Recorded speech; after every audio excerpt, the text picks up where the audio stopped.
The Belrose building did not like surprises. It was old enough to have opinions about noise, about strangers, about the correct way a door should close. The pipes knocked when disrespected.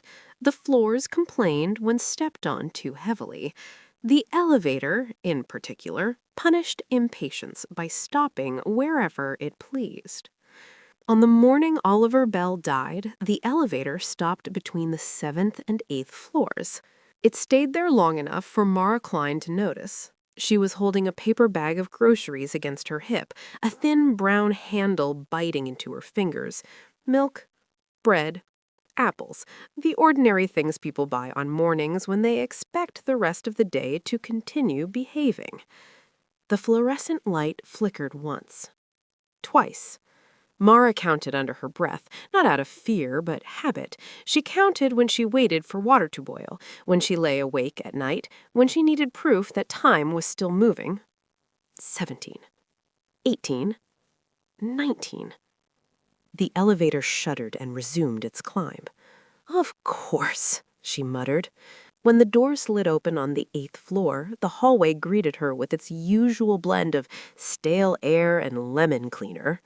The carpet was worn thin in the center, darker where decades of feet had passed. At the far end, a narrow window let in pale morning light, eliminating floating dust like something intentional. Then she saw the door. Apartment 8E. Open. Mara stopped walking. Oliver Bell never left his door open. Not when he went to get the mail, not when he took out the trash, not when he stood just inside, arguing with someone on the phone in a voice that carried through walls. Oliver Bell closed things, conversations included.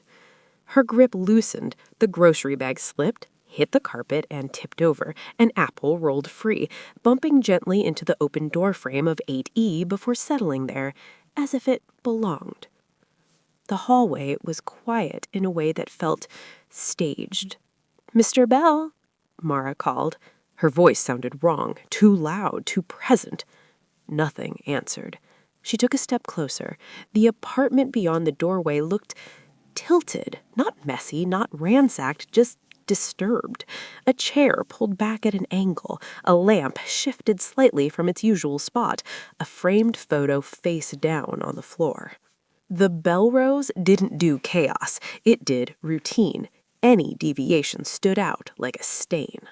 "Mr. Bell," she tried again. Still nothing.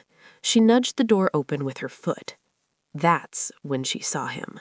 Oliver Bell lay on his back in the living room, his head turned slightly toward the window, as if he'd been interrupted mid-thought. One sock remained neatly in place, the other was gone. His glasses, always perched precisely on his nose, were missing. His right hand was curled, fingers stiff, like he'd been holding on to something until the last possible moment. Mara didn't scream. She dropped to her knees instead, the air leaving her lungs in a thin, useless exhale. By the time the police arrived, the building had already decided something was wrong. Doors didn't open fully, but they did open enough. Eyes appeared in slivers. Phones buzzed behind walls. Whispers traveled faster than footsteps. Detective Rowan Hales stepped out of the elevator and immediately frowned. "Elevator stopped again," he said. Officer Lena Perez didn't look up from her notebook. It always does. "That's not comforting." Rowan took in the hallway, its watchful stillness, the residents pretending not to observe, the open door at the end like an accusation. He sighed the sigh of a man who had learned that buildings like this always came with stories, and the stories were never done telling themselves. Inside the apartment, the air felt heavy, old, like it had been holding something back. Oliver Bell was 62, retired architect, lived alone, paid his rent on time, complained about noise that never technically violated policy. No sign of forced entry, Perez noted. Rowan crouched beside the body. Doesn't mean he let them in willingly. On the entry table sat a stack of mail, 3 identical envelopes on top. No return address.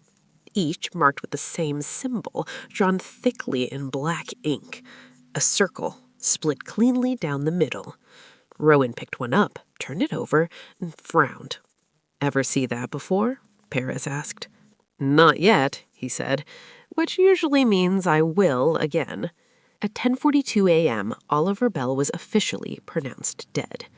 At 10:49, the phrase heart attack began circulating. At 10:53, someone in the building's group chat typed, "This feels wrong." Mara sat on their couch, groceries untouched, phone in her lap. The police had asked their questions. She had answered carefully, selectively. She did not mention the argument she heard through the wall at 11:48 p.m. She did not mention the unfamiliar voice, calm and precise, saying, "You weren't supposed to remember." She did not mention the footsteps that didn't retreat down the hall. Across the building, Theo and 2B replayed his security footage for the 6th time, watching a shadow pause outside 8E before the camera glitched. On the 7th floor, Evelyn Park locked her door, slid down against it, and pressed her palms to her eyes as if she could erase the night entirely. And somewhere, either inside the Belrose or very close to it, someone checked the time, adjusted their expectations, and realized they would need to be more careful next time. Because Oliver Bell did not die quietly. And accidents don't leave symbols.